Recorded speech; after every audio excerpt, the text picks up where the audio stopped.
Gray Matters with Doc W. I'm your host, a PhD psychologist, teacher, and mentor with over 30 years of experience. As the holidays bring us together, we're bound to encounter challenging, politically sensitive conversations. That's where our show comes in, where red and blue mix to create a thoughtful gray area. Our AI-generated discussions offer a calm, respectful approach to tough topics, allowing both progressive and conservative viewpoints to be presented fairly. Today, we'll be exploring the complex issue of economic concerns and inflation. So let's dive in and listen to what our AI participants, Michael, a healthcare administrator, and Claire, the owner of a popular farm-to-table restaurant, have to say on this hot-button topic as they sit down for their first Thanksgiving together in years. Our goal here at Gray Matters is to foster understanding and open dialogue with the ones we love.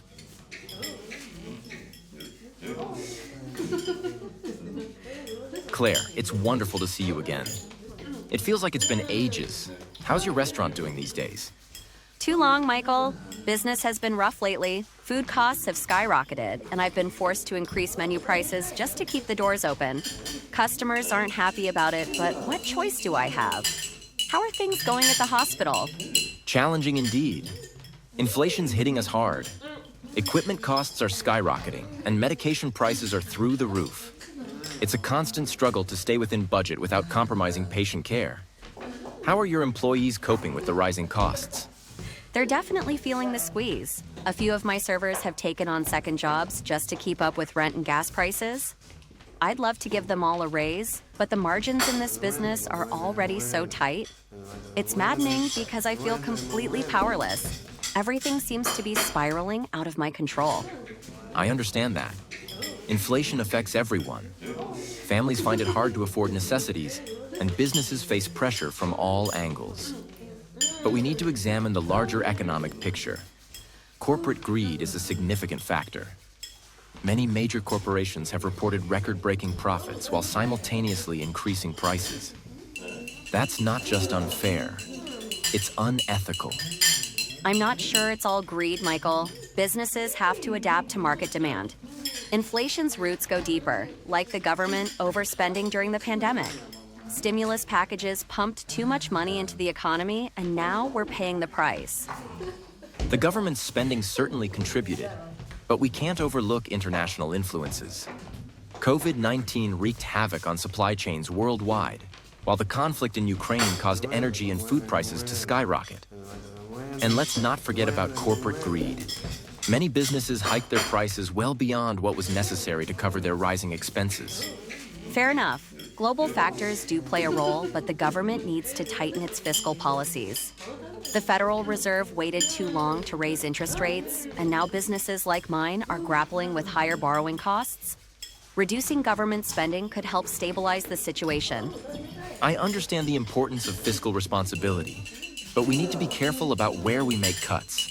Programs like food assistance and affordable housing are essential for many families, particularly during these challenging times.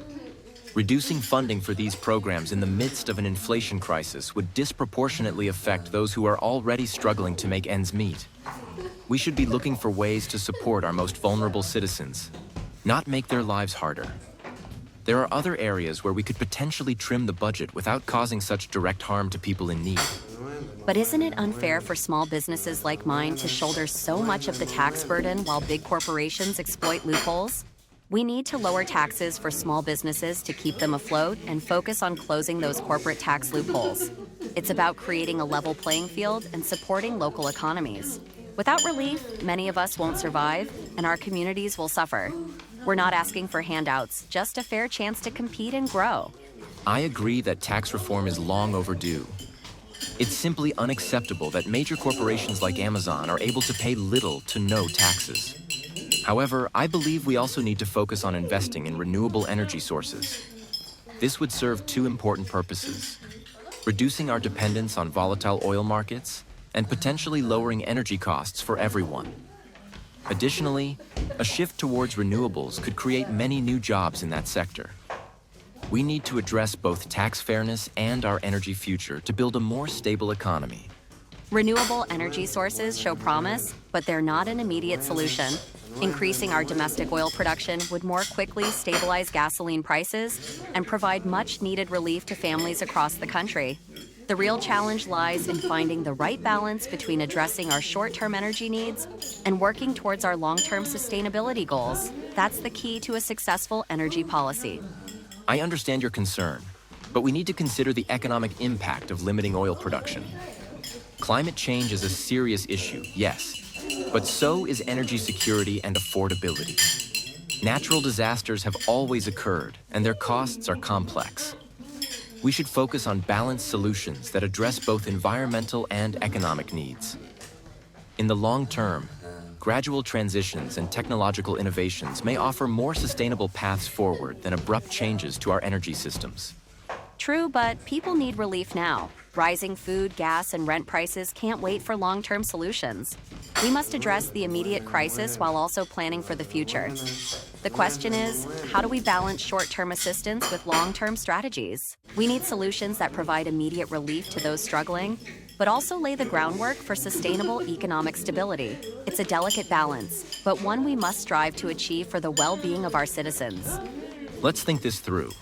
We need solutions for immediate relief. What if we put a cap on the cost of essential medications like insulin? That could help a lot of people right away. And while we're at it, we could offer subsidies for basic necessities. You know, things people need every day. This could be a temporary measure to help folks get by while the economy gets back on track. It's not a permanent fix, but it could ease the burden for many struggling families in the short term. Subsidies could certainly help, but we have to consider where that money would come from. It's not a simple solution. What if we took a different approach? Perhaps we could offer tax credits to businesses that commit to lowering their prices or investing in local production. This strategy could potentially help stabilize our supply chains and provide some much-needed relief. It's worth exploring at least. We need to think creatively about these economic challenges and consider all our options. I like that idea.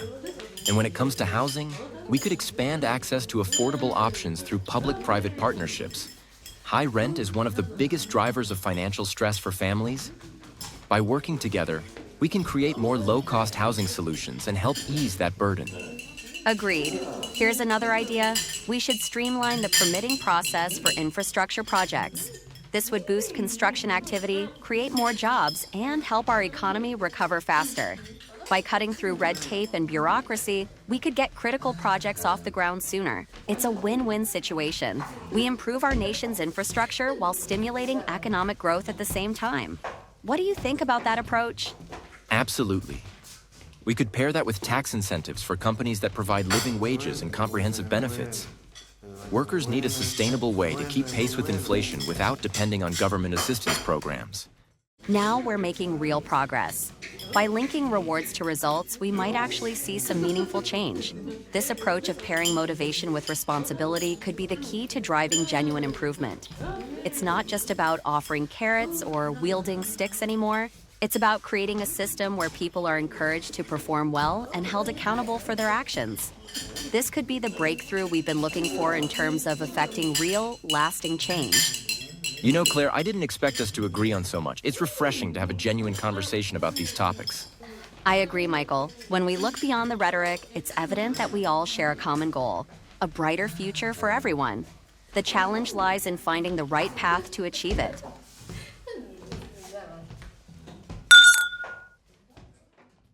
Thanks for tuning in to Gray Matters with Doc W.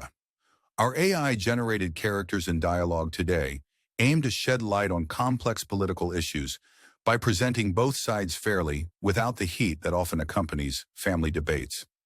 As we navigate the gray between red and blue, let's continue to seek respectful, understanding communication in our relationships. Let us know what you'd like to explore next time on Gray Matters in the comments. Be sure to catch our next episode where we'll tackle more challenging topics, hopefully equipping you for meaningful and respectful conversations with the ones we love. This is Doc W signing off. Where red meets blue, using our gray matter matters most. Keep talking, keep listening, keep building. We'll be back again soon with another episode of Gray Matters.